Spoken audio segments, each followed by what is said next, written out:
பிரியமானவர்களே, தேவனுடைய நாமம் மகிமைப்படுவதாக. நாம் தொடர்ந்து 1 யோவான் நிருபத்தை கற்றுக்கொண்டு வருகின்றோம். நாம் இன்றைக்கும் அதே நிருபத்தை தொடர்ந்து நாம் தியானிக்க இருக்கின்றோம். தேவன் தாமே நிச்சயமாக இந்த நாளிலும் நம்முடைய கூட பேசுவார் என்றுதான் நம்புகிறேன். நாம் 1 யோவானுடைய நிருபத்தின் முதல் அதிகாரத்திலே கடந்த வாரத்தில் 7ஆம் வசனம் வரைக்குமாக நாம் அதனை தியானித்தோம். 6, 7வது வசனத்தை நாம் தியானித்தோம். அதனுடைய ஒரு பெரும் பகுதி என்பது 1 யோவான் 1ஆம் அதிகாரம் 5வது வசனம் துவங்கி இரண்டாம் அதிகாரத்தினுடைய 2வது வசனம், First John chapter 1 verse 5 to second chapter verse 2, அது வரைக்குமாக இருப்பதுதான் ஒரு பகுதியாக இருக்கின்றது. லைஃப் இன் த லைட், ஒளியிலே உள்ள வாழ்க்கை என்பதுதான் அதனுடைய பெரும் தலைப்பாக நாம் வைத்து சிந்தித்தோம். அதிலே முதலாவதாக நாம் சிந்தித்தது தேவனுடைய குணாதிசயம், the character of God which is God is light. தேவன் ஒளியாக இருக்கிறார் என்பதுதான் அதனுடைய முதல் பகுதி. அதை ஒரு ரெஃபரன்ஸாக வைத்து பின்பதாக வரக்கூடிய அநேக நடைமுறை விஷயங்களை யோவான் சொல்கிறார். அதுல வரக்கூடிய முதல் குறிப்பு 6, 7வது வசனத்திலே, the ceaseless fellowship that every believer must have with God and with man. தேவனோடும் மனுஷனோடும் ஒரு விசுவாசி பெற்றிருக்க வேண்டிய இடையறாத ஒரு ஐக்கியத்தை அது முதலாவதாக குறிப்பிடுகின்றது. அதான் 6, 7வது வசனத்திலே நாம் கடந்த வாரத்தில் அதனை சிந்தித்தோம். அந்த ஐக்கியத்தை குறிப்பிட்டு நாம் சிந்திக்கும் பொழுது அதிலே ஒருவன் ஐக்கியத்துல இருக்கிறேன் என்று சொல்லக்கூடியவன் ஆனாலும் இருளிலே வாழ்வான் என்று சொன்னால் அது பொய்யுடையதாக இருக்கின்றது. அவனிலே சத்தியம் நிலைத்திருக்கவில்லை.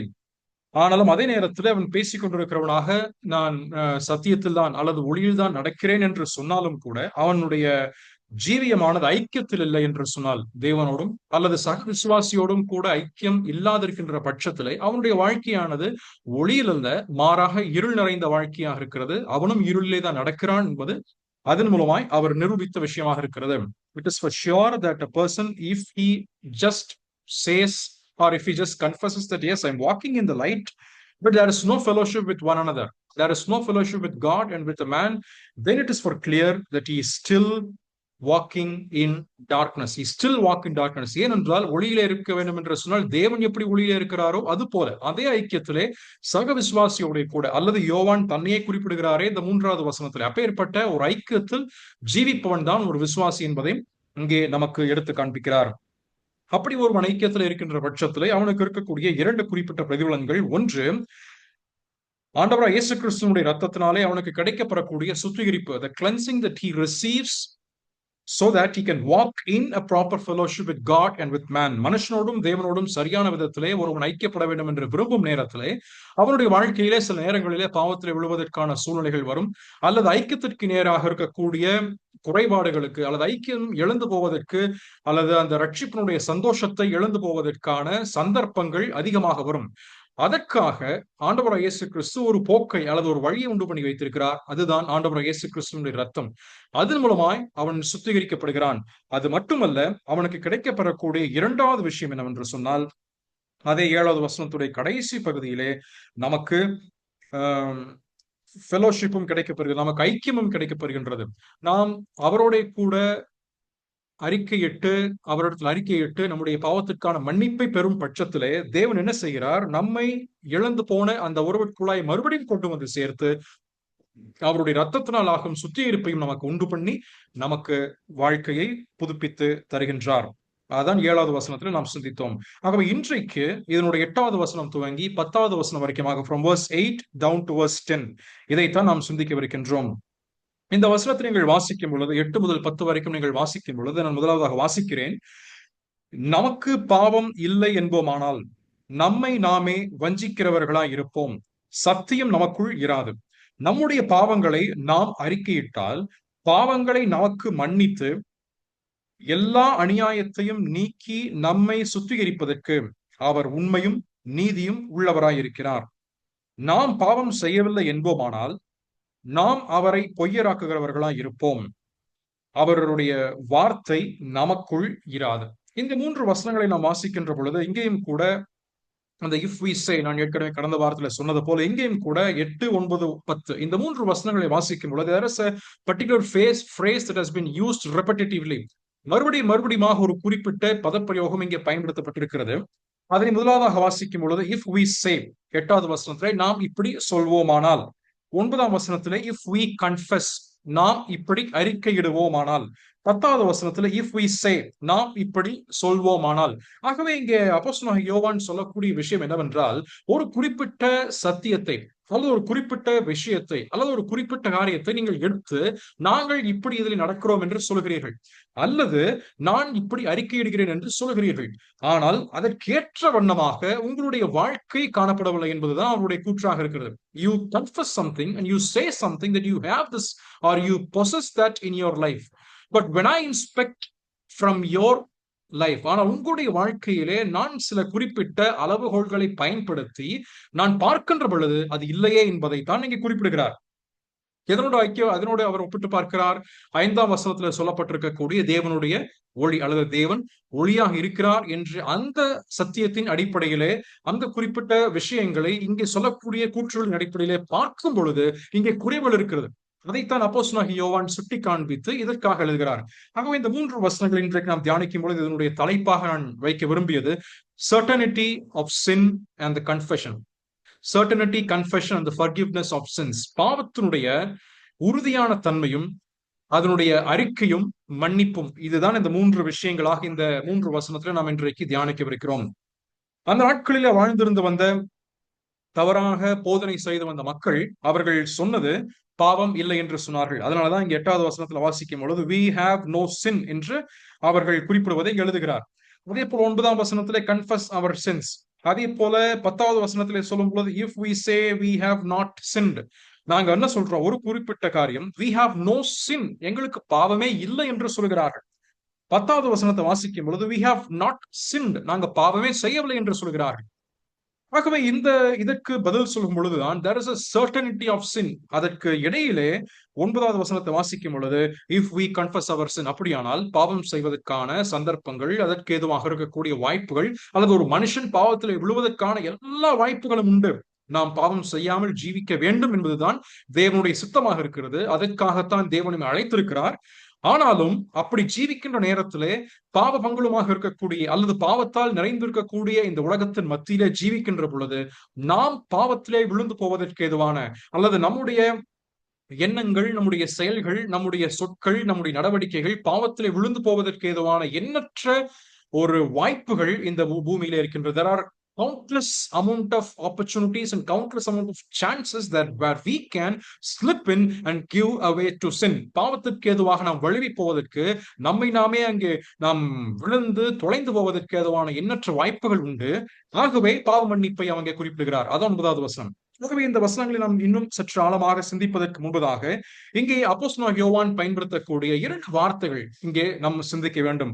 அதன் பின்பு நாம் இதனுடைய அர்த்தங்களுக்கு நாம் சென்றால் மிக நலமாக இருக்கும் என்று நம்புகிறேன்.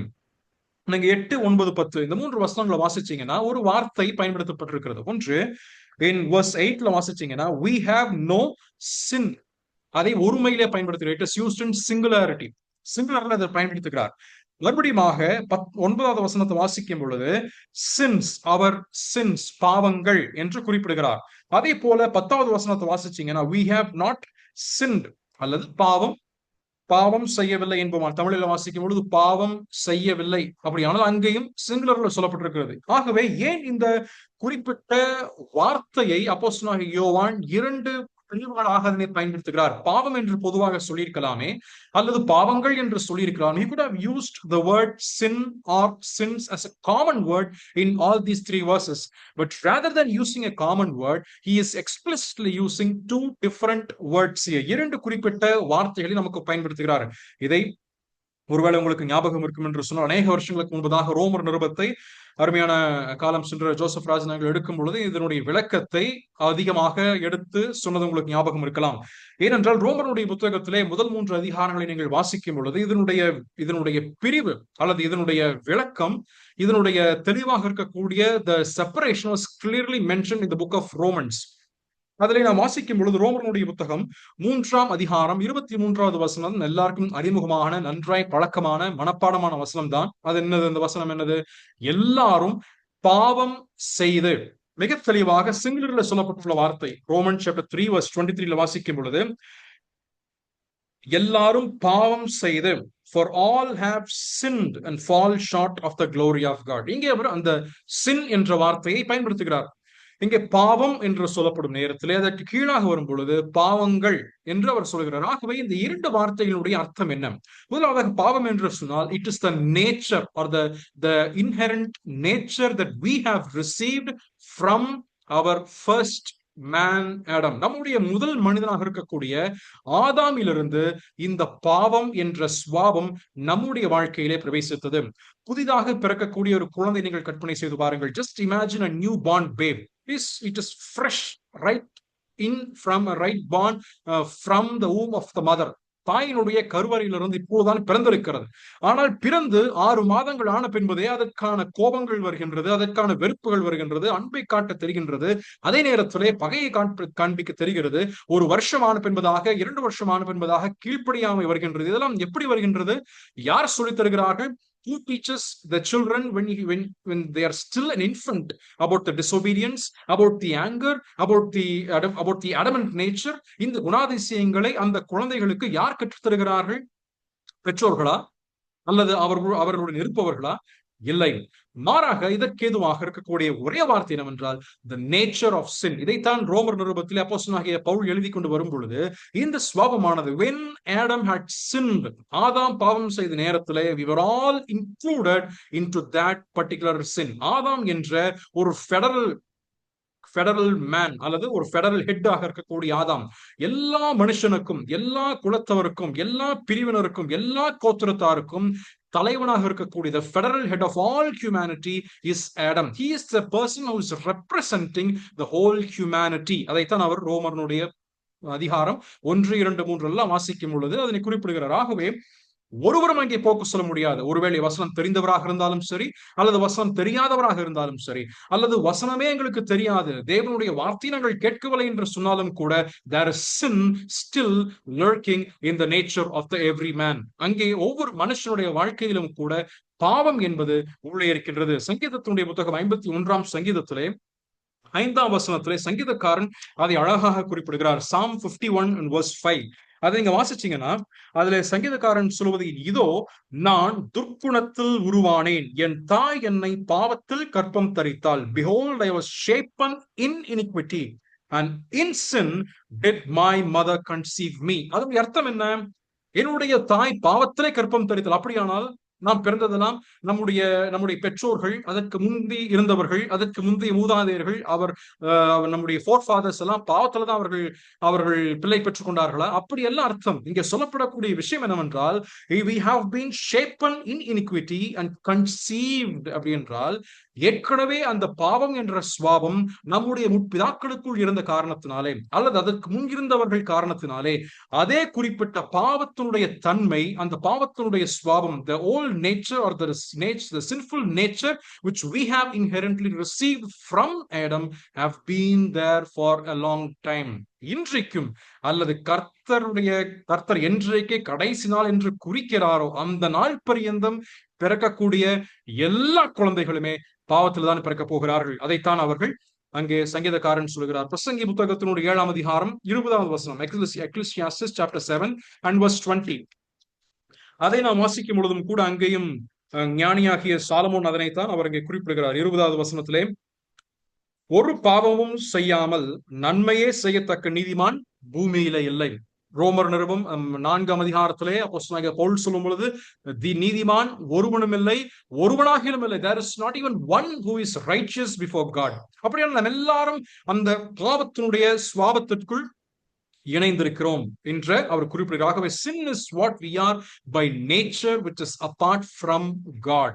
அதிநிமித்தமாகத்தான் நாம் நம்முடைய பிறப்பிலேயே தேவனை விட்டு தொலைவில் வாழ்ந்து கொண்டிருக்கிறோம். We have been separated from God because of the nature of sin that we have inherently received from Adam.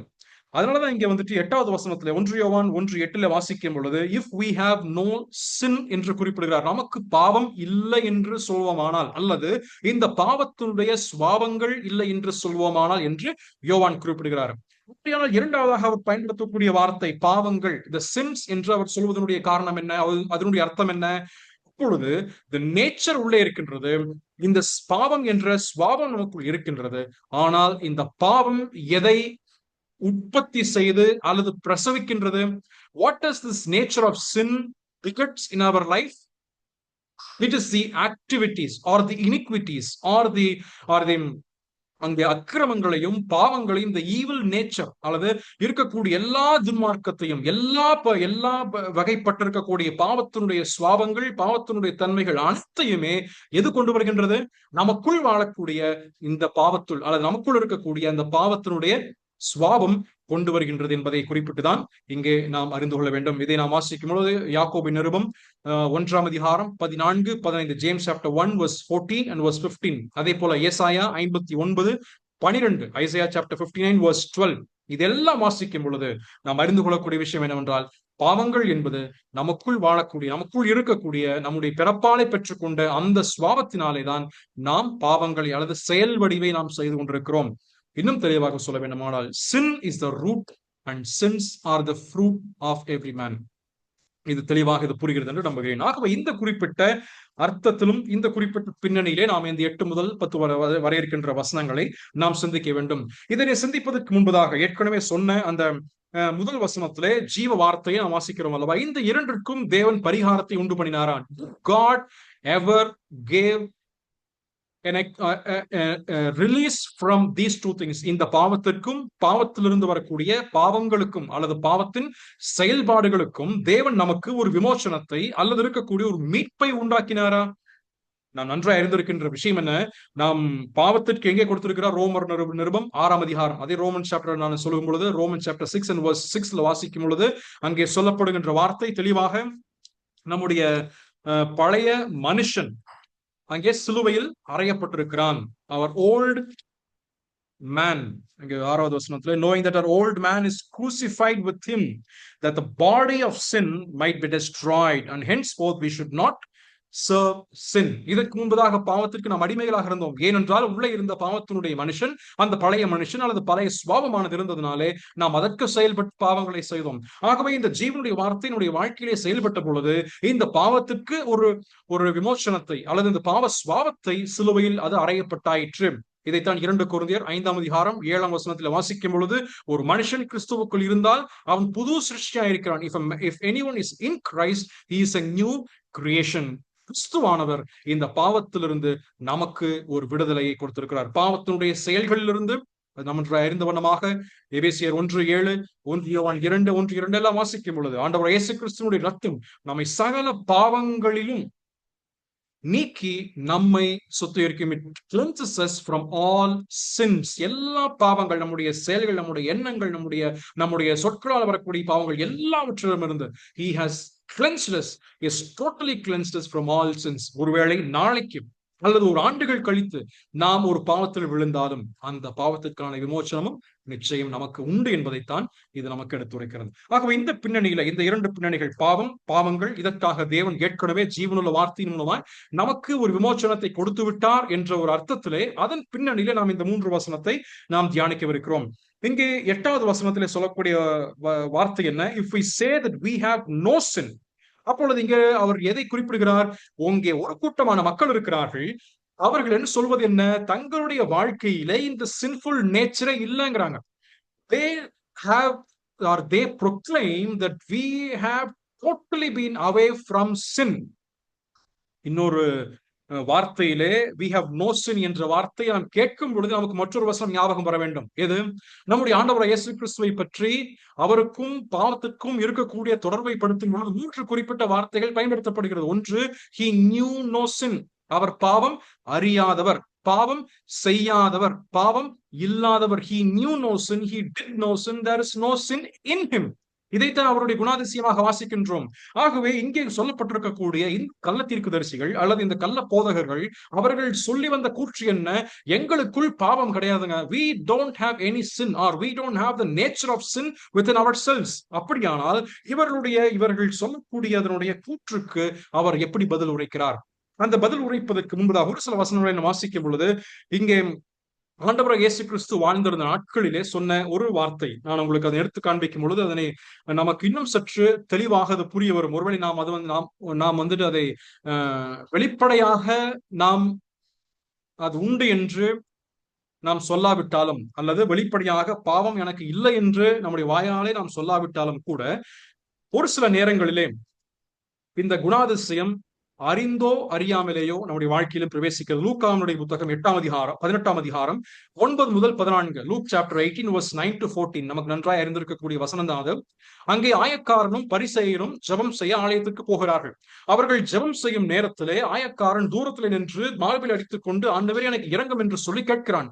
ஆனால் பரிசேயனுடைய ஜெபம் எப்படிப்பட்டதாக இருக்கின்றது? பரிசேயன் ஜெபிக்கும் பொழுது, எல்லா மனுஷரையும் போல நான் இல்ல ஆண்டவர். அப்படியான என்ன அர்த்தம்? he had kept a boundary between him and the other person. தனக்கும் மற்றவர்களுக்கும் ஒரு குறிப்பிட்ட எல்லை கோட்டை அவன் வைத்து நின்று ஜெபிக்கிறது நான் பார்க்கிறோம். அப்படியான he become prideful heart. ஒரு பெருமை தனக்குள்ளே வந்தது. தனக்குள்ளாக செல்ஃப் ரைச்சியஸ், சுய நீதியுள்ள ஒரு குணாதிசயம் வருகின்றது. எனக்கும் ஐயோ அந்த ஆயக்காரன் ஜெபிக்கிறானே, எனக்கும் அவனுக்கும் இருக்கின்ற வேற்றுமை நிறைய இருக்குங்க. அவன் தன்னுடைய பாவத்தை அறிக்கையிடுகிறான், ஆனால் எனக்குள்ளோ அந்த பாவம் எல்லாம் இல்லை.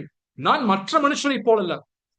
We compare ourselves with others and say that we are better than others. அப்ப என்ன அர்த்தம்? எனக்குள்ள பாவமே இல்லைங்க, நான் மற்ற மனுஷர்களை போல இல்லைங்க, நான் கொஞ்சம் பெட்டர் தான், I am little better than the others. சில நேரங்களிலே நாமும் கூட அப்படி நினைக்கிறவர்களாக இருக்கிறோம் அல்லவா? இதுவும் ஒரு அர்த்தமாக இருக்கிறது. அதைத்தான் வெளிப்படுத்தின விசேஷம் 3ஆம் அதிகாரம் 17வது வசனத்திலே அங்கே கடைசியாக இருக்கக்கூடிய சபைக்கு ஆண்டவர் சொல்லும் பொழுது, அங்கே லவோதிக்கேயா வெளிப்படுத்தின விசேஷம் 3:17 வாசிக்கின்றோம்.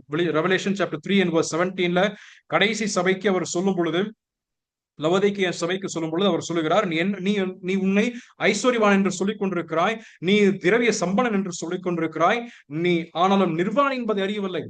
You just proclaim that you are rich, you have everything, எல்லாம் எனக்கு இருக்கிறது என்று சொல்லிக் கொண்டிருக்கிறாய்.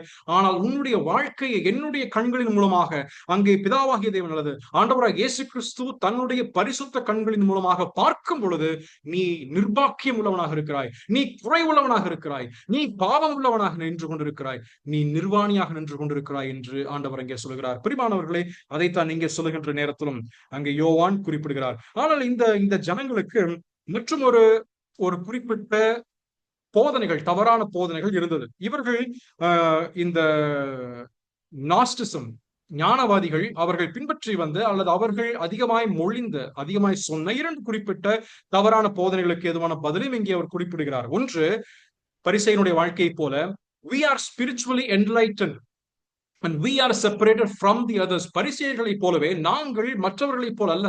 நாங்க எங்களுடைய மத ரீதியாக, எங்களுடைய வேதத்தின் பிரமாணத்தின் பிரகாரமாக எங்களுக்கும் மற்ற ஜனங்களுக்கும் பிரிவினைகள் உண்டு. We are being spiritually enlightened, so we are far away from sin. ஆகவே எங்களுக்கு, நாங்கள் பாவத்தை விட்டு தொலைவில் நாங்கள் இருக்கிறோம், எங்களுக்கும் பாவத்துக்கும் சம்பந்தம் இல்லை. We don't have any sin within our life. ஆனால் அதே நேரத்தில் இரண்டாவதாக, பாவம் இல்லை என்று சொல்லும் பொழுது மற்றும் ஒரு கோட்பாடையும் அவர்கள் சொல்லி வந்தார்கள். அது என்னது? sinless perfection that we have attained while we are living in this world. நாங்கள் இந்த பூமியிலே வாழ்ந்திருந்த நாட்களில், நாங்கள் ஏற்கனவே ரட்சிக்கப்பட்ட பின்பதாக நாங்கள் முழுவதுமாக பாவம் இல்லாத நிலைமையிலே பரிசுத்தத்தை பெற்றுவிட்டோம். We have already living a sinless perfected life in this world என்று அவர்கள் போதித்து அவர்கள் சொல்லிக் கொண்டு வந்த விஷயமாக இருக்கிறது. ஆனால் நாம் வேதம் அறிந்த வண்ணமாக பிலிப்பியர் 3ஆம் அதிகாரம் 12வது வசனத்திலே, நாம் இன்னும் அடைந்தாயிற்று என்று நினைக்கவில்லை, ஆனால் இன்னும் முற்றும் தேறினவனாக வேண்டும் என்று சொல்லி அப்போஸ்தலனாகிய பவுல் குறிப்பிடுகிறார். ரோமர் 7:18-19 சொல்லும் பொழுது, I have the desire to do what is right. நான் சரியானவற்றை செய்ய வேண்டும் என்று விரும்புகிறேன், ஆனாலும் என்னால் அது இயலவில்லை என்று அப்போஸ்தலனாகிய பவுல் குறிப்பிடுகிறார். ஆகவே பிரியமானவர்களே, இங்கே சொல்லக்கூடிய விஷயம் இந்த இரண்டுமே அல்ல. அப்பொழுது இந்த இரண்டையும் செய்து பின்பற்றி வந்த ஜனங்களுக்கு அப்போஸ்தலனாகிய யோவான் சொல்லக்கூடியது, if at all you say that you have no sin within you, then this is the answer. உங்களுக்கான சொல்லக்கூடிய பதில் என்ன தெரியுங்களா? You deceive yourselves. அப்படி சொன்னோம்னா we deceive ourselves. If we deny the sin, then we are deceiving ourselves. நமக்கெல்லாம் பாவமே இல்லை, நாம் செய்வதெல்லாம் பிரச்சனை இல்லை, நான் செய்வதெல்லாமே பாவம் இல்லை என்று சொல்லிக்கொண்டு இருப்பேன். ஆனால் நான் யாரை ஏமாற்றிக் கொண்டிருக்கிறேன்? நான் மற்றவர்களை அல்ல, தேவனையும் அல்ல, என்னை நான் ஏமாற்றிக் கொண்டு we deceive ourselves. அப்படியானால் there is a self deception by rejecting sin and a need of a savior. எனக்கு பாவம் இல்லை என்று சொல்லும் பொழுது, ஆண்டவராகிய இயேசு கிறிஸ்து கல்வாரி சிலுவையிலே எனக்கு எதுவாக செய்து முடித்திருக்கக்கூடிய ரட்சிப்பினுடைய பலியானது என்னுடைய ரட்சிப்போட அல்லது என்னுடைய ஆவி ரட்சிக்கப்பட்ட பின்பதாக என்னுடைய சரீரத்தினுடைய ரட்சிப்பு எனக்கு அவசியமே இல்லை, அல்லது சரீரத்தினுடைய மீட்பு அவசியம் இல்லை, அல்லது sanctification, the process of sanctification, பரிசுத்தமாக்கப்படுதல் எனக்கு அவசியமே இல்லை. நான் ஏற்கனவே பரிபூர்ணமாகவே வாழ்ந்து கொண்டிருக்கிறேன். நான் எதற்கும் பரிபூரணத்தை நோக்கி பயணப்பட வேண்டியதில்லை என்று இவர்கள் நினைத்துக் கொண்டிருந்தார்கள். அதனால இப்ப என்ன நினைப்பாங்க? எல்லாமே I'm all right, I'm perfectly all right. ஒரு சிலர் நம்ம பேசும்பொழுதும், brother what is the problem that you have, do you have any sin, the problem of sin nature in your life, உங்களுக்கு இதெல்லாம் பிரச்சனை நீங்க சொன்னீங்க. No brother, this is not a problem for me. இதெல்லாம் எங்களுக்கு பிரச்சனையே இல்லைங்க brother, you need to do certain things அப்படின்னு நீ சொல்லி, அல்லது அவர்களிடத்துல இந்த பிரச்சனை உங்ககிட்ட இருக்கு brother, you need to rectify your self என்று சொன்னா, brother these all not at all a problem for me, இதெல்லாம் எங்களுக்கு பிரச்சனையே இல்லை பிரதர், இதெல்லாம் எங்களுக்கு பாவமே இல்லை brother. How do we sometimes tell all these things? ஏன், எது நிமித்தமாக எப்படி இதெல்லாம் சொல்லுவோம் என்று தெரியுமா? The nature of self righteousness which is still there in our heart. நம்முடைய இருதயத்திலே அந்த பரிசையனை போல சுய நீதி நமக்கு இருக்கும் பொழுது நாம் சரியாகத்தான் இருக்கின்றோம் என்று சொல்லிக் கொண்டிருக்கக்கூடிய ஒரு நினைப்பில் நாம் வாழ்ந்து கொண்டிருக்கிறோம். அப்படி இருந்தோமானால், ஒன்று, we deceive ourselves. இரண்டாவதாக அப்போஸ்தலனாகிய யோவான் சொல்வது, the truth is not in us. சத்தியம் நமக்குள் இல்லை என்பது நிரூபணமாகின்றது. அப்ப இங்க வந்து சிம்பிள் மேத்தமேட்டிக்கல் கால்குலேஷனாக சொல்லுகிற ஒரு டெஸ்ட் மாதிரி இங்க நமக்கு வைக்கிறார், ஒரு பரீட்சை. இந்த பரீட்சையினுடைய கேள்வி என்ன தெரியுங்களா? பரீட்சையினுடைய கேள்வி, do you have sin in your life? இதான் கொஸ்டின். எஸ் ஆர் நோ தான், சிம்பிள் கொஸ்டின் தான், சிம்பிளான ஆன்சர் தான் அவர் எதிர்பார்க்கிறார். நீங்க எஸ்ன்னு சொன்னா we are escaped. இல்லை என்று சொல்லுவோமானால், yes, no, we don't have any sin, எங்க வாழ்க்கையில பாவமே இல்லை என்று சொல்லுவோமானால், அப்ப அதற்கு ஏதுவாக இருக்கக்கூடிய பதில் அவர் சொல்றார். எஸ் என்று சொன்னா, brother you are blessed by God, தேவனால் ஆசீர்வதிக்கப்பட்டீர்கள். ஆனால் இல்லை என்று சொல்லும் பட்சத்திலே அதற்கு யோவான் சொல்லக்கூடிய அந்த ஆன்சர், அந்த நம்ம மார்க் பண்ணது கூடிய ஆன்சர் என்னன்னா, you are deceiving your selves, உங்களை நீங்கள் வஞ்சித்துக் கொண்டிருக்கிறீர்கள். நீங்க பாவி என்பதை ஒத்துக்கொள்ளாமலேயே நீங்கள் ரட்சிக்கப்பட்டோம், நாம் பரிசுத்தமாய் தான் வாழ்ந்து கொண்டிருக்கிறோம் என்று உங்களை நீங்கள் ஏமாற்றி கொண்டிருக்கிறீர்கள். ஒருவேளை நமக்கு அந்த பழைய காலத்துடைய கதை நம்ம கேள்விப்பட்டிருப்போம். பூனை கண்ணடைச்சுச்சுன்னு என்ன நினைக்குவாமா? உலகமே இருண்டு போச்சுன்னு நினைச்சுக்கோம். இல்லைன்னா ஆப்பிரிக்காவுடைய காடுகளிலே இந்த தீக்கோழி, ஆஸ்ட்ரிச் நீங்க கேள்விப்பட்டிருப்பீங்க. ஆப்பிரிக்கன் கான்டினென்ட்ல அந்த ஆஸ்ட்ரிச் வந்து நீங்க பார்க்கும்போது, whenever the danger comes in, it buries its head under the soil. அங்க இருக்கக்கூடிய மண்ணுக்கு கீழாக தலையை கவர் பண்ணிக்கன்னு நினைக்கும். we are escaped from danger. இதைத்தான் நாம் செய்து கொண்டிருக்கிறோம். நாம் என்ன செய்கிறோம்? நாம் நினைத்து கொண்டிருப்பது, நாம் கண்களை முடியாச்சு, எல்லாம் everything is perfect, everything is all right, but we don't realize, like the ostrich, that the whole body is still outside. அந்த முழு சரீரமே இன்னும் வெளிதான் இருக்கு. முழு உலகம் என்று வெளிதான் இருக்கின்றது. நாம் இன்றைக்கும் உலகத்திலே ஜீவித்து வருகின்றோம். கரைகள் நிறைந்திருக்கக்கூடிய ஒரு உலகத்தில் தான் ஜீவிக்கின்றோம் என்பதை நாம் மறந்து போய் விடுகின்றோம். அதனாலதான் யோவான் சொல்லுகிறார், அப்படி இருக்கும் பட்சத்திலே நம்மை நாமே வஞ்சித்து ஏமாற்றி கொண்டிருக்கிறோம். We still deceive ourselves. One of the greatest danger that any believer could enter into, or any believer could fall into, is the self-deception. The self-deception is digging our own pit and burying ourselves in it. சுயமாக நம்மை நாமே வஞ்சிக்கிறவர்களாக இருப்போம் என்று சொன்னால், அதை காட்டிலும் மிகப்பெரிய ஒரு தீமை நம்முடைய வாழ்க்கையில இல்லை என்று நான் நினைக்கிறேன். ஏனென்றால் அந்த வஞ்சனை என்று சொல்வது, நமக்கு நாமே குழி தோண்டி அந்த குழிக்குள் நாமே படுத்து நாமே மண்ணை போட்டு மூடிக்கிற மாதிரி நிலைமைதான். இதுதான் அங்கே யோவான் சொல்லக்கூடிய விஷயம். ஆகவே இதைத்தான் சொல்லும் பொழுது உங்களுக்கு அங்கே நீங்கள் சொல்லும் பொழுது உங்களுக்கு சத்தியமும் உங்களுடைய வாழ்க்கையிலே இல்லாமற் போய்விடும் என்று சொல்லுகிறார். அங்கே யோவான் சுவிசேஷத்தின் 17ஆம் அதிகாரம் 17வது வசனத்திலே ஆண்டவர் இயேசு கிறிஸ்து சொல்லும் பொழுது, உம்முடைய வார்த்தையே சத்தியம், உம்முடைய அந்த சத்தியத்தினாலே அல்லது உம்முடைய வசனத்தினாலே எங்களை சுத்திகரியும் என்று குறிப்பிடுகிறார். அதே போல சங்கீதம் 51:6 சொல்லும் பொழுது சங்கீதக்காரன் அழகாய் சொல்கிறார், Lord you delight the truth in inward being. எங்களுக்கு உள்ளாக ஆண்டவர், எங்கள் வெளிப்புறமாக சத்தியத்தை அறிகின்ற ஒரு அறிவோ அல்லது சத்தியத்தை புரிந்து கொள்ளக்கூடிய ஒரு வெளிப்புறமாக இருக்கக்கூடிய ஒரு ஞானமோ அல்லது அறிவோ, இன்டலெக்சுவல் நாலேஜ் அல்ல ஆண்டவரே, but you desire that the truth is to be inside our inward being. எங்களுக்கு உள்ளாக அந்த சத்தியம் நீர் இருக்க வேண்டும் என்று விரும்புகிறீர். யோவான் சுவிசேஷம் 8ஆம் அதிகாரத்தின் 32வது வசனத்தில் ஆண்டவர் இயேசு கிறிஸ்து சத்தியத்தின் மேன்மை குறித்து சொல்லும் பொழுது, சத்தியத்தை நீங்கள் அறிவீர்கள், சத்தியம் உங்களை விடுதலையாக்கும். You shall know the truth and the truth shall set you free. அந்த சத்தியத்தை அவர்கள் என்ன செய்கிறார்கள்? மறுதலித்து போய்விடுகிறார். எப்படி? பாவமில்லை என்று சொல்லும் பொழுது சத்தியம் நமக்குள் இல்லாமல் போய்விடும், தேவனுடைய வார்த்தை இல்லாமல் போய்விடும். இன்னும் ஒரு பட்சத்தில் சொல்ல வேண்டுமானால் ஆண்டவருடைய செயல்பாடு நம்முடைய வாழ்க்கையில் இல்லாமல் போய்விடும். இதான் இங்க சொல்லுகிறார். 9வது வசனத்துல verse 9ல வாசிக்கும் பொழுது என்ன சொல்லுகிறார்? இப்படி முதல் வசனத்திலே we have no sin. ஆனால் இரண்டாவது வசனத்திலே, இரண்டாவதாக 9வது வசனத்திலே verse 9ல நம்முடைய பாவங்களை நாம் அறிக்கையிட்டால், பாவங்களை நாம் அறிக்கையிட்டால் பாவங்களை நமக்கு மன்னித்து எல்லா அநியாயத்தை நீக்கி நம்மை சுத்திகரிப்பதற்கு அவர் உண்மையும் நீதியும் உள்ளவராயிருக்கிறார். அப்பொழுது இங்கே 9வது வசனத்துல அவருக்கு சொல்லக்கூடிய பதில் என்ன? சரி, உங்களுக்காக நான் சொல்லக்கூடிய விஷயத்தை, சத்தியத்தை நான் சொல்லிவிட்டேன்.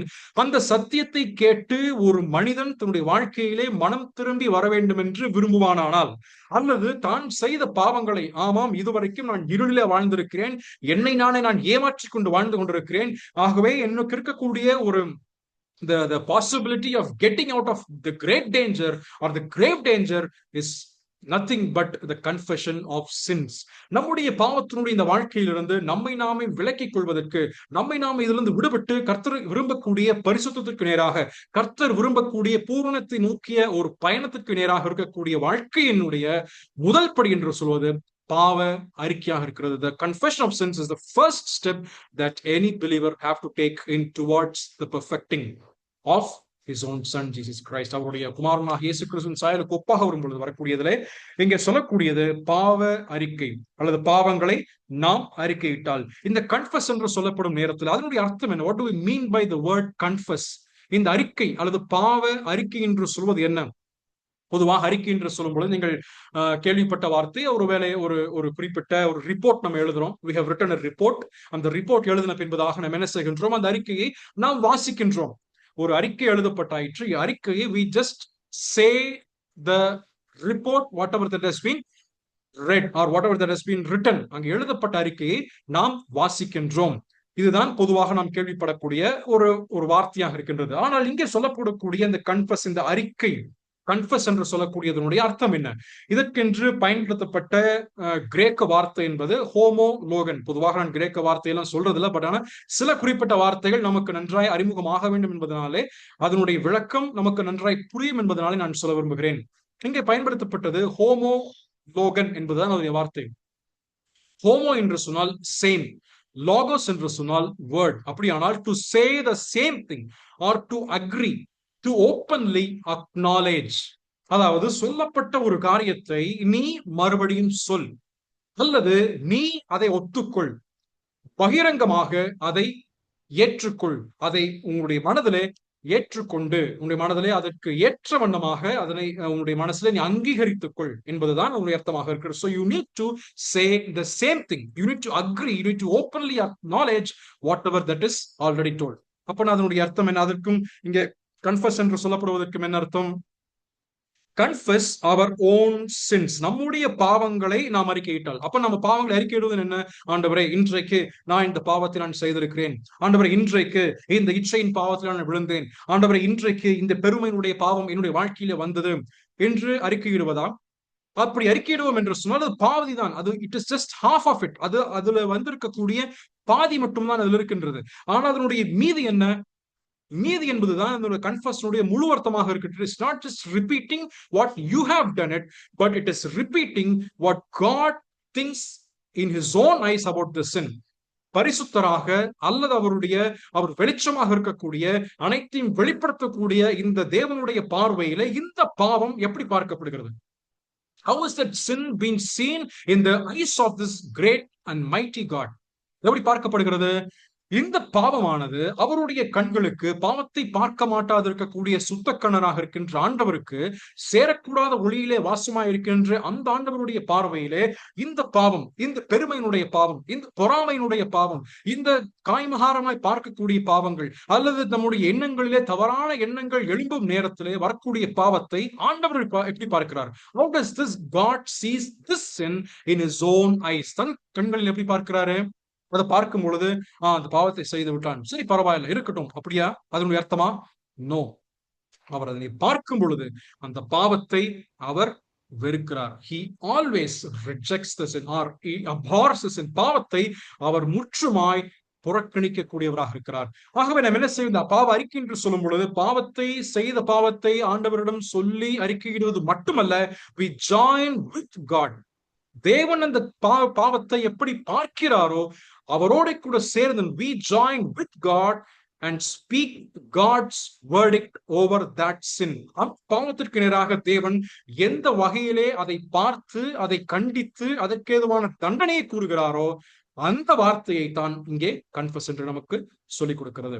ஆகவே ஒரு பாவத்தை நாம் செய்யும்போது, ஆண்டவரே இந்த பாவமானது நாம் செய்தோம், இதற்கு எதுவாக நீர் என்ன நியாயமாய் கொடுக்க வேண்டும் என்று விரும்புகிறீரோ அதை நீர் கொடும் என்று நாம் மன்னிப்பை கேட்டோம். இதுதான் சரியான பாவத்தினுடைய அறிக்கைக்கும் ஒரு அர்த்தமாக விளங்குகின்றது. நான் ஏன் இதனை சொல்கிறேன் என்றால் பல வசனங்கள் இருக்கின்றது, உங்களுக்கு அதனை எடுத்து காண்பிக்கிறேன். சங்கீதம் 32 சங்கீதத்தினுடைய 5வது வசனம், Psalm 32 and verse 5. இதுக்கு முன்பதாக நாங்கள் இது தெரிய வேண்டுமானால் 51 சங்கீதத்திலே சங்கீதக்காரனாகி தாவீது சொல்லும் பொழுது, ஆண்டவரே இந்த பாவத்தை உமக்கே அல்லது உமக்கே விரோதமாய், Psalm 51 verse 4ல சாமி சொல்லும் பொழுது, Lord, I have committed the sin against thee and thee alone. ஆகவே எந்த பாவமும் ஆண்டவருக்கு விரோதமாக செய்யப்படுகின்றது.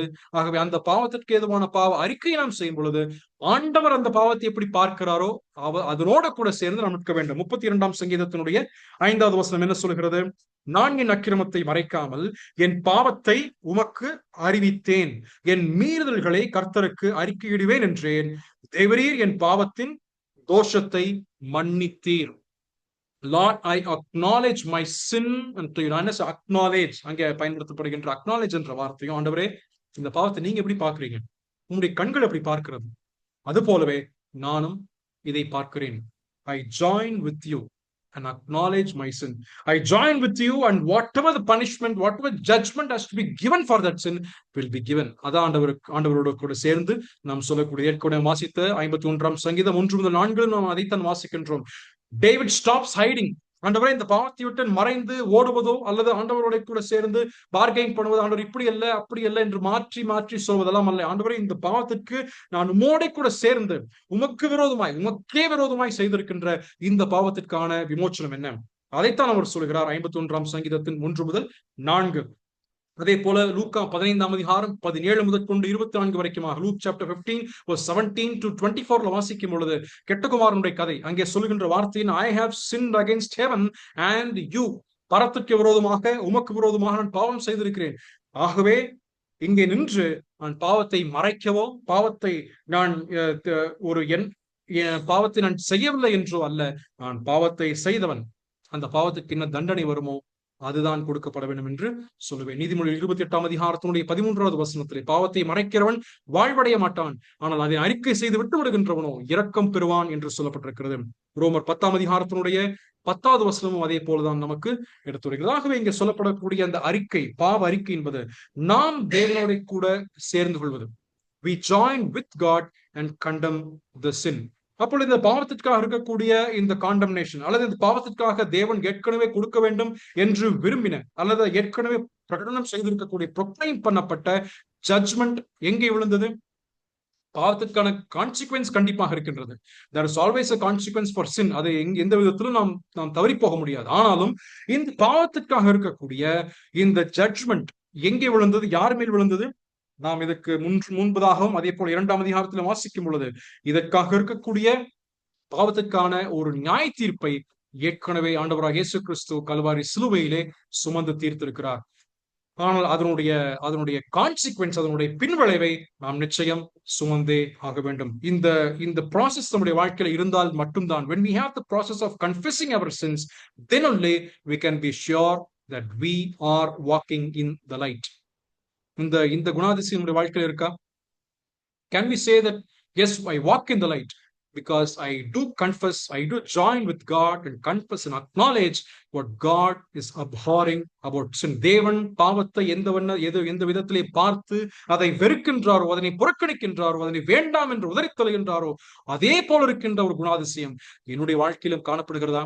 அப்படி இருக்கும் பட்சத்துல நீங்களும் ஒளியில் இருக்கிறீர்கள், நாமும் ஒளியிலே நடக்கிறோம் என்பது அர்த்தமாக இருக்கின்றது. இங்க மன்னிக்கக்கூடிய இந்த ஆண்டவர் இயேசு கிறிஸ்துவனுடைய குணாதிசயம் இங்கே சொல்லப்படும் பொழுது 9வது வசனத்திலே, நாம் பாவங்களை அறிக்கையிட்டால் பாவங்களை நமக்கு மன்னித்து எல்லா அநியாயத்தையும் நீக்கி நம்மை சுத்திகரிப்பதற்கு அவர் உண்மையும் நீதியும் உள்ளவராக இருக்கிறார். இங்கே சொல்வது என்ன? உண்மையும் நீதியும் உள்ளவராக இருக்கிறார். He is faithful and he is just. He is faithful and he is just. அப்ப என்ன அர்த்தம்? இங்க ஏன் இந்த ரெண்டு குணாதிசயங்கள் ஒன்றோடு ஒன்று இணைந்து வருகின்றது? அங்கே faithful என்று சொல்வது இரண்டுமே அவருடைய குணாதிசயங்கள், அவருடைய attributes தான். ஆனால் faithful என்று சொல்லும்போது அவர் என்ன ஏற்கனவே சொல்லியிருக்கிறார்? பாவங்களை மறைக்கிறவன் வாழ்வடைய மாட்டான், அறிக்கையிட்டு விட்டு விடுகின்றவனோ இரக்கம் பெறுவான். பாவத்திற்கான மன்னிப்பை கேட்கின்றவன் அல்லது பாவத்திற்கான அறிக்கையிடுகின்றவனுக்கு நிச்சயமாக பாவத்திலிருந்து விமோசனம் கிடைக்கப்பெறும். If a man is confessing his sin and is coming closer to God, then he will always have the life. அவனுக்கு ஜீவன் நிச்சயமாக அது காணப்படும். அதை ஏற்கனவே வாக்குத்தத்தமாக தேவன் சொல்லியிருக்கிறார். ஆனால் அதே நேரத்திலே அந்த உண்மை என்று சொல்வது அவர் சொல்லி இருக்கின்ற அந்த வார்த்தைக்கு உண்மையுள்ளவராக இருக்கிறார். He is faithful to the word which he has already proclaimed about the confession and the forgiveness of sin.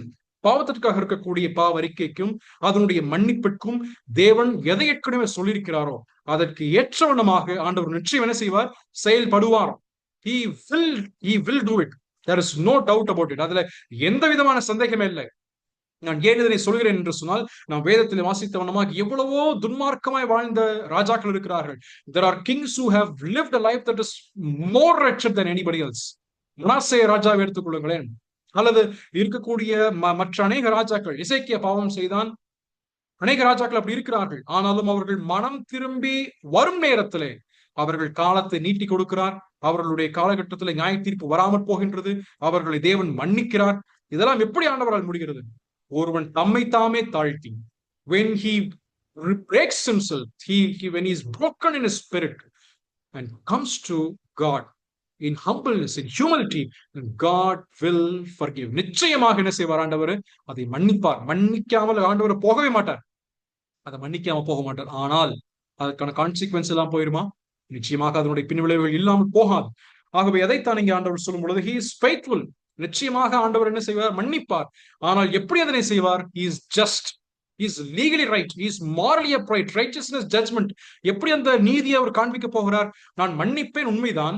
நான் நீங்கள் செய்து குவித்திருக்கக்கூடிய பாவத்தை அல்லது செய்ய போகின்ற பாவத்தை செய்து முடித்த செய்ய போகின்ற எல்லா காலகட்டங்களிலும் செய்திருக்கக்கூடிய பாவத்தை நான் மன்னிப்பேன்.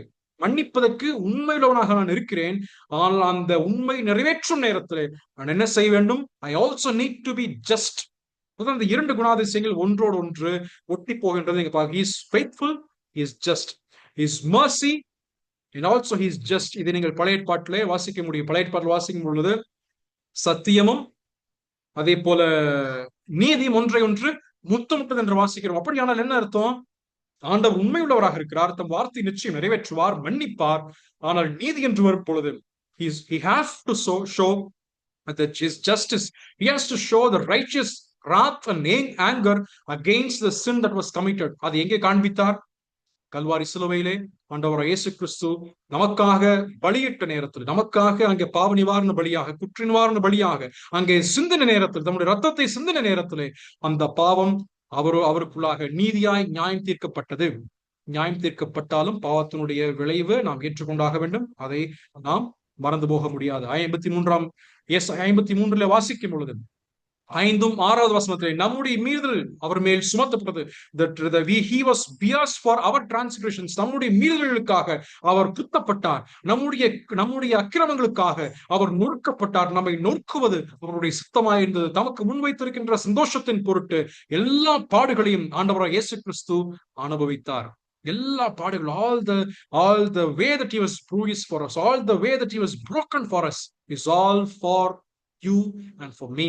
The sins that we had committed in our past, we do in our present, and which we will do in our future. And all these sins have been rectified and has been remitted on the cross of Calvary. Kalvari சிலுவையிலே எல்லா பாவங்களுக்கு எதுவாக இருக்கக்கூடிய நீதியான நியாய தீர்ப்பு சொரியப்பட்டாயிற்று. ரோமர் 3 அதிகாரம் 23 வசனத்தில் 26 வசனத்தில் வாசிக்கும் பொழுது, எல்லாரும் பாவம் செய்து ஏகமாய் கெட்டு போனார் என்று சொல்லிவிட்டு ரோமர்ல அவர் சொல்லுகிறார், அதுக்கு ஏதுவான பதில் என்ன? What is the answer for all the sins that has been committed and for the nature of sin? 26 தெளிவாக அங்கே சொல்லும் பொழுது, கிறிஸ்து இயேசுவினுடைய இரத்தத்தை பற்றும் விசுவாசத்தினாலே பலிக்கும் கிருபாதார வழியாக அவரையே ஏற்படுத்தினார். He was the just and the justifier of him which believeth in Jesus. அவரே நீதியுள்ளவராக இருக்கிறார். அவர் மேல் விசுவாசிக்க கூடியவர்களையும் நீதிமான்களாக மாற்றக்கூடியவராக இருக்கிறார். அது ஏற்கனவே சிலுவையில் நமக்காக அடைந்தாயிற்று. ஆகவே நாம் அவரிடத்தில் அறிக்கையிட்டு வரும் பொழுது நமக்கான மன்னிப்பு கிடைக்கப்படுகின்றது, நமக்கான சுத்திகரிப்பு கிடைக்கப்படுகின்றது. இதை நாம் அநேக வசனங்கள் ஊடாக நாம் வாசிக்கின்றோம். எசேக்கியேல் 36, அதே போல எபிரேயர் 9:14 இதெல்லாம் வாசிக்கும் பொழுது அவருடைய ரத்தத்தினாலாகின்ற சுத்திகரிப்பு நமக்கு கிடைக்கப்படுகின்றது. இதை நாம் 9வது வசனத்திலே வாசிக்கின்றோம். கடைசியாக 10வது வசனத்திலே, if we say that we have not sinned, we make him a liar and his word is not in us. 8வது வசனத்துல வாசிக்கும் பொழுது அங்கே we are denying sin. பாவத்தை என்ன செய்கின்றோம்? we deny the sin. ஆனால் அந்த டினை பண்ணும் பொழுது அங்கே பாவத்தை நாம் இல்லை என்று சொல்லி மறுதளிக்கும் பொழுது நாம் நம்மை நாமே வஞ்சிக்கின்றோம். we are deceiving our own hearts. இங்கே 10வது வசனம் சொல்லும் பொழுது we still deny, we say we have not sinned, நம்ம பாவமே செய்யவில்லை என்று சொல்லும் பொழுது we are completely contradicting our God. இரண்டாவது 8வது வசனத்திலே சொல்லப்பட்டு ப்ரூவ் பண்ணது என்ன? நமக்குள்ளாக பாவத்தினுடைய சுபாவம் இருந்தது, அதை நாம் முற்றுமாய் இன்னும் பரிபூர்ணம் அடையவில்லை, பரிபூர்ணத்தை நோக்கி நாம் பயணப்படுகிறோம் என்பதை முற்றுமாக சத்தியத்தை நாம் நிராகரித்து விட்டு அடுத்து என்ன சொல்கிறோம்? பாவமே செய்யலன்னு சொல்றோம். இதுவும் ஆண்டவர் இயேசு கிறிஸ்துவுக்கு சொல்லப்பட்ட அதே குணாதிசயம். he knew no sin. பாவமே அறியாதவர். he did no sin. there is no sin in him. இங்கேயும் அதே வார்த்தை வருகின்றது. பார்த்தீங்களா எவ்வளவு மிகப்பெரிய ஒரு தவறான ஒரு கல் போதனை அந்த நாட்களில் நிலவி இருந்தது. நமக்கெல்லாம் பாவமே. இன்றைக்கும் நீங்கள் அநேக போதகர்களுடைய வார்த்தைகளை கேட்கும் பொழுதும் கூட நீங்க போய் ஆண்டவர்கிட்ட மன்னிப்பெல்லாம் கேட்க வேண்டிய, நீங்க போய் ஆண்டவரிடத்தில் இப்படி எல்லாம் கேட்க வேண்டியதில்லை என்று சொல்லும் பொழுது நமக்கு ஆச்சரியத்தை ஏற்படுத்தக்கூடியதாக இருக்கிறது அல்லவா? ஆனால் வேதம் தெளிவாய் சொல்லும் பொழுது if we say that we have not sinned, நம்ம பாவமே செய்யவில்லை என்றால் we make him a liar. இங்க பெரிய ஒரு வார்த்தை சொல்லப்படுகிறது. ஃபர்ஸ்ட் வந்துட்டு we deceive ourselves, but here we contradict the truth of God and make him a liar. ஆண்டவரே நாம வந்துட்டு பாவி, அவரை நாம் பொய்யராக்குகின்றோம். எப்படி பொய்யராக்குகின்றோம்? சத்தியவரராக இருக்கக்கூடியவர், நீதி அறிந்திருக்கக்கூடியவர், நியாயத்தை அறிந்திருக்கக்கூடியவர், பரிசுத்தமாய் இருக்கக்கூடியவர், பாவத்தை பார்க்க மாட்டாது இருக்கக்கூடிய சுத்தக்கண்ணன், அவருடைய பார்வையிலே நீதிமான் என்பவன் ஒருவனுமே இல்லை, ஒருவனாகிலும் இல்லை என்று சொல்லக்கூடியவர், எல்லா பூமி அனைத்திற்கும் அவருடைய கண்கள் உலாவிக் கொண்டு இருக்கின்றது, ஆனாலும் பரிசுத்தவான் என்பது ஒருவனும் இல்லை, பரிபூர்ணம் அடைந்தவன் ஒருவனுமே இல்லை. அப்படி என்று பார்க்கின்ற பொழுது என்னிடத்திலே நான் பாவம் செய்யவில்லை என்று சொல்லும் பட்சத்திலே ஒருவன் இருப்பான் என்று சொன்னால் அவன் யாரை பொய்யனாக மாற்றுகிறான்? இவ்வளவு மேன்மையான குணாதிசயத்தை உடையவராக இருக்கக்கூடிய அந்த ஆண்டவரை அவன் என்ன செய்கிறான்? குற்றமுடையவராக, அல்லது அந்த ஆண்டவரை இங்கே பொய்யனாக, he make him a liar. He denies that sin is a universal problem. He denies that redemption is necessary. அவன் தனக்கு மீட்பு வேண்டும் என்பதை முற்றும் புறக்கணிக்கிறான். பாவம் என்பது அகில உலகத்தினுடைய பாவமாக இருக்கிறதை, பிரச்சனையாக இருக்கிறது என்பதை அவன் முற்றுமாய் மறுதளிக்கிறான். He denies it totally. ரோமர் 1ஆம் அதிகாரம் 18வது வசனத்துல என்ன சொல்லப்படுகிறது? Romans chapter 1 verse 18 to 22 வாசிக்கும் பொழுது, for the wrath of God is revealed from heaven against all ungodliness who hold the truth in unrighteousness. தேவ கோபம் வானத்திலிருந்து வெளிப்படுத்தப்பட்டிருக்கிறது சத்தியத்தை அநியாயத்தினாலே அடக்கி வைக்கிறவர்கள். இங்கே பயன்படுத்தக்கூடிய வார்த்தை என்னவென்றால், he is opening his fist against God. தேவனுக்கு விரோதமாக முஷ்டி பிடித்து தன் கரங்களை அவன் மடக்கி கொண்டு, நீ என்ன பேசுவாய், இதுதான் உண்மை என்று சொல்லி முரண்டு பிடிக்கக்கூடிய, அதிகமாக adamant நேச்சராக இருக்கக்கூடிய, he is totally standing in a prideful heart against the God who knows everything. அதே வார்த்தை தான் இங்க என்ன சொல், we have not sinned but we make him a liar. சத்தியவரராக இருக்கக்கூடிய தேவனுக்கு முன்பதாக சொல்லக்கூடிய வார்த்தை, we defame God. அவரை, தேவனையே தேவன் இல்லைன்ற ஒரு விதத்தில் மாற்றக்கூடிய முறையிலே இங்கே இருக்கக்கூடிய செயல்பாடு அமைகின்றது. பிரியமானவர்களே, ஒரு சில வசனங்களை வாசித்தால் உங்களுக்கு அது நிச்சயமாக ஒரு சில எடுத்துக்காட்டுகள். 1 சாமுவேல் 15ஆம் அதிகாரம், 1 Samuel chapter 15 verse 13 to 24 நாம் அங்கே வாசிக்கும் பொழுது ராஜாவாகிய சவுலுடைய வாழ்க்கை இங்க சொல்லப்படுகிறது. அவன் சொல்லக்கூடிய வார்த்தை, I have obeyed the command of the Lord. கர்த்தருடைய வார்த்தைக்கு நான் கீழ்ப்படிந்தேன் என்று சொல்கிறான். கீழ்ப்படிந்தேன் என்று he says that he has obeyed the commandment. நான் கர்த்தருடைய வார்த்தைக்கு கீழ்ப்படிந்தேன், ஆனால் அவன் என்ன சொல்கிறான்? கீழ்ப்படிந்தேன், ஆனால் அந்த பாவம் நடைபெற்ற அந்த மீறுதலை நான் செய்யல. எனக்கும் அதுக்கும் சம்பந்தம் இல்லை. He distances himself from that problem. It is for you and for your people. அதைத்தான் அங்க வந்து சவுல் சொல்கிறார். அதே போல யோயாக்கீம் என்று சொல்லக்கூடிய ராஜா, எரேமியா 36 22 முதல் 24 வரைக்கும் நீங்கள் வாசிக்கும் பொழுது தேவனுடைய வார்த்தை என்ன செய்கிறார்? அவன் முற்றுமாய் புறக்கணித்தார். He burns God's word instead of repenting it. சத்தியமானது சொல்கிறது, அவன் அதை மாற்றிவிட்டு, நீ என்ன சொல்வது? Who are you to say that I need to repent? I burn God's word. தேவனுடைய வார்த்தை நான் எரித்து போடுகிறேன். ஏன்னா என்கிட்ட பிரச்சனை, I don't have any sin. அதைத்தான் யோயாக்கீம் சொல்கிறான். என்னிடத்துல பிரச்சனை இல்லை, என்கிட்ட பாவமே இல்லை. There is no need for me to repent in my life. I burned God's word. தேவனுடைய வார்த்தையை நான் எரித்து போட்டேன். ஆனால் ஆண்டவர் எரிக்க முடியுமா? ஆண்டவர் எரித்து போட முடியுமா? யோவான் சுவிசேஷம் 9 40-41 ஆண்டவர் இயேசு கிறிஸ்து பரிசேயரிடத்துல பேசும் பொழுது அந்த குருடனை சுகமாக்குகிறார். சுகமாக்கின பின்பதாக பரிசேயரிடம் அவர் சொல்லும் பொழுது 14:41 அவருடனே இருந்த பரிசேயர்கள் சிலர் இவைகளை கேட்ட பொழுது, நாங்களும் குருடரோ என்றார்கள். Are we also blind? அதற்கு இயேசு கிறிஸ்து சொல்லும் பதில் என்ன? இயேசு அவர்களை நோக்கி, நீங்கள் குருடராய் இருந்தால் உங்களுக்கு பாவம் ஏறாது. If you accept, if you acknowledge that yes Lord we are blind ன்னு சொன்னீங்க, உங்களுக்கு பிரச்சனை இல்லை, உங்களுக்கு பாவமே இல்லை. ஆனா உங்க பிரச்சனை என்ன தெரியுங்களா? Do you know what is your problem? The problem is that we see, you say that we see, நாங்க பார்க்கிறோம், அப்படி சொல்வதனாலதான் உங்க பிரச்சனை இருக்கு. அப்ப என்னன்னா, இவங்க குருடனை இன்னும் புரியல.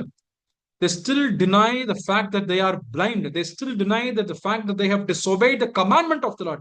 They still deny the fact that they are against the word of God. தேவனுடைய வார்த்தைக்கு தாங்கள் புறம்பாய் இருக்கிறோம், தேவனுடைய வார்த்தைக்கு நாங்கள் கீழ்ப்படியாமல் இருக்கின்றோம், தேவனுடைய வார்த்தைக்கு நாங்கள் கீழ்ப்படியாமல் இருந்து எங்களுடைய இருதயமும் எங்களுடைய மனசும் கூட்டாட்டத்தில் நாங்கள் ஜீவிக்கிறோம் என்பதை நாங்கள் புரியாமல் இருக்கிறோம். அதனுடைய வேறொரு அர்த்தத்திலே 1 யோவான் சொல்லும் பொழுது சொல்கிறார், பாவம் செய்யவில்லை என்று சொன்னால், we have not sinned, நாங்க பாவமே செய்யல என்று சொன்னால் அதன் அர்த்தம் என்ன? we are making God liar. இயேசு கிறிஸ்துவிட்டே அந்த பரிசேயர் சொன்னீங்க, பிரச்சனை என்ன? குருடனை ஒத்துக்க மாட்டேங்கிறீங்க, சொன்னாலும் உங்களுக்கு நம்ப முடியறது இல்ல. நான் சொல்றது அனைத்தையும் அறிந்த கர்த்தராக இருந்து உங்களிடத்துல சொல்ல, நீங்கள் குருடன் நீங்க ஒத்துக்கிட்டீங்க, நான் உங்களுக்கு விமோச்சனம் உண்டு. நீங்க என்ன சொல்றீங்க? நான் குருடனே இல்லை, எனக்கு எல்லாமே தெளிவாய் தெரிகிறது என்று சொல்கிறீர்கள். அதுதான் பிரச்சனையாக இருக்கிறது. And that is the problem that we do have sometimes.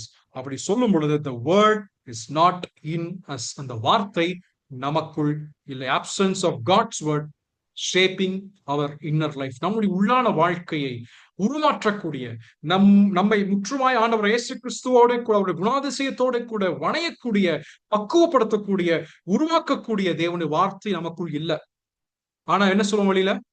பிரச்சனையே கிடையாது, ஆண்டவருடைய வார்த்தைக்கு நாங்க கேட்கிறோம், ஆண்டவருடைய வார்த்தைக்கு நாங்க கீழ்ப்படுகிறோம், ஆண்டவரோட ஐக்கியப்படுகின்றோம், ஒளியில தான் நடக்கிறோம் என்று சொல்லி we do say yes, we are walking in the light, we have fellowship with God and with men, we don't have any problem, we see, we are not blind, we obey the commandments of God. But God says no, you are making God a liar and you don't have the word of God or the word of life in you. உங்களுடைய வாழ்க்கையில ஜீவனுடைய வார்த்தை இல்லை என்பது இதன் மூலமாய் மிக தெளிவா. அதான் அண்டர்லைன் ஸ்டேட்மெண்ட், அண்டர்லைனுடைய அதனுடைய கன்க்ளூஷன் அவர் கொண்டு வரக்கூடிய விஷயம். இப்படி சொன்னா வார்த்தை உங்களிடத்துல இல்ல, நீங்க ஆண்டவரையே பொய்யராக்குகின்ற அளவுக்கு அவ்வளவு மிகப்பெரிய ஒரு பாவத்தை நீங்கள் செய்து கொண்டிருக்கிறீர்கள். Denying sin will brings you a deceiving nature in your life. Denying causes the deception in your life. Denying the sin will cause or defy, defame God of his attributes. அவருடைய வாழ்க்கை, அவருடைய குணாதிசயத்தை நீங்க முற்றுமாய் தகர்த்து போடுகிறீர்கள். அதுக்கு ஆண்டவர் ஒத்துக்குவாரா? Will God say okay and fine for defaming his nature and attribute? அதுக்கு ஒத்துக்குவாரா? He will never leave it. பாவத்தை பார்க்க மாட்டாதிருக்கிற சுத்தக்கண்ணனுக்கு முன்பதாக நாம் நிற்கும் பொழுது நம்மை நான் ஒத்துக்கொண்டு அவருக்கு முன்பதாக வர வேண்டிய மிக மிக முக்கியமாக இருக்கிறது. Every denial says I don't need a savior, because the heart is proud and rejected the truth of God. ஒரு இருதயமானது பெருமையினால் நிறைந்து அந்த சத்தியத்தை புறக்கணிக்கும் பொழுது அவனுடைய வாயிலிருந்தும் இருதயத்திலிருந்தும் புறப்படக்கூடிய வார்த்தை I don't need a savior. எனக்கு ரட்சகர் அவசியமே இல்லை. ஏன்? நான் பாவமே செய்யலையே, அப்புறம் தான் ரட்சகரை வேணும். But every confession that you and I make will say that Christ is enough for me. கிறிஸ்து எனக்கு போதுமானவராக இருக்கிறார். Because our hearts are humble and accepted and acknowledge the sin and we join with God. தேவனோட கூட நாம் சேர்ந்து நின்று கொண்டு அதை அறிக்கையிட்டு அவரிடத்தில் எடுக்கும்போது, ஆண்டவரே எனக்கு கிறிஸ்து போதுமானவராக, Christ is all in my life. 57 அதிகாரம் எஸ்ஐ 57:15 வாசிக்கும் பொழுது, the Lord rests with the people who are broken in spirit. ஆவியிலே உடைந்து போய் நொறுங்கினவர்களிடத்திலே ஆண்டவர் வாசமாய் இருக்கிறார். உங்களுடைய இருதயத்திலும் என்னுடைய இருதயத்திலும் வாசமாய் இருக்க விரும்புகிறார். ஆனா நம்முடைய இருதயம் பெருமை நிறைந்ததாக இருக்கிறதா, புறக்கணிக்கப்பட்ட இருதயமாக இருக்கிறதா? அப்படி இருக்கும் பொழுது we say we don't need a savior, we stand apart. பரிசேயன் எப்படி நின்றானோ மற்றவர்களை போலல்ல என்று தனித்து நிற்கக்கூடியவர்களாக இருப்போம். And when we are away from God, we are kept as the tares are kept for the judgment. நியாய தீர்ப்புக்கென்று அந்த கோதுமை மணியையும் பதரையும் சேர்க்கக்கூடிய அந்த நேரத்திலே பதர்களை போல அக்கினிக்கும் தேவனுடைய கோபாக்கினைக்கும் தேவனுடைய கோபத்துக்கும் நியாய தீர்ப்புக்கும் நிற்பதை போல இருக்கக்கூடிய ஒரு நிலைமைதான் நமக்கும் ஏற்படுமாகவே நாம் தேவனோட கூட சேர்ந்து போவோம். Let us join with God. Let us acknowledge our life. Let us acknowledge and introspect our lives and confess our sins that we have committed. நாம் அறிந்தோ அறியாமலேயோ நாம் செய்திருக்கின்ற பாவங்களை ஆண்டவருக்கு முன்பதாக நாம் அறிக்கையிட்டு நாம் தாழ்மைப்பட்டு ஆண்டவரோட கூட சேர்ந்து நிற்போம். நிச்சயமாக தேவன் நம்மை வரும் நாட்களிலே ஆசீர்வதிப்பாராக. நாம் இன்றைக்கு இந்த 1ஆம் அதிகாரத்தை நிறைவு செய்தோம். நாம் தொடர்ந்து அடுத்த வாரத்திலே 2ஆம் அதிகாரத்தை நாம் சிந்திக்க முற்படுவோமாக. தேவநாமம் மகிமைப்படுவதாக. ஆமென்.